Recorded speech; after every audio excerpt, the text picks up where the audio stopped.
Ce soir, c'est Halloween. Et à cette occasion, je vais vous apprendre un petit effet que vous pouvez faire directement avec votre téléphone. Voici ce qu'on va faire aujourd'hui. Cet effet est très simple. On va utiliser le mode panorama du téléphone. Le panorama, c'est un peu comme le timelapse, mais en photo.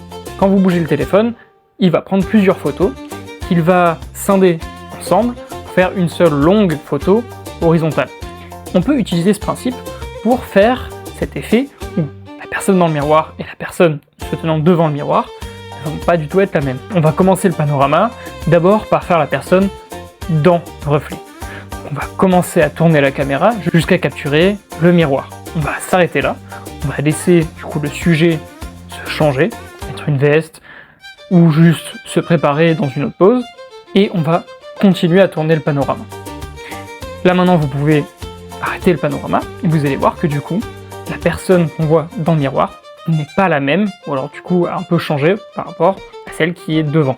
Suite à ça, on va prendre cette image-là et on va un peu la modifier.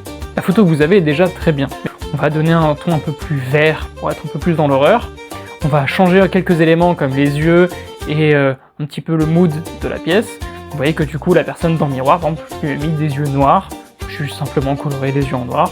Et avec du coup quelques autres ajustements comme la luminosité et le reste, vous voyez que ça prend déjà forme. Vous pouvez ensuite détourer le sujet sur Photoshop pour ensuite le rapprocher et le mettre devant le miroir pour un effet un peu plus waouh. C'est un effet parfait pour Halloween, c'est très classique, très connu, mais ça marche bien. N'hésitez pas à me mettre en commentaire si vous voulez que je parle d'autres sujets ou si vous avez des questions. Et sur ce, joyeux Halloween!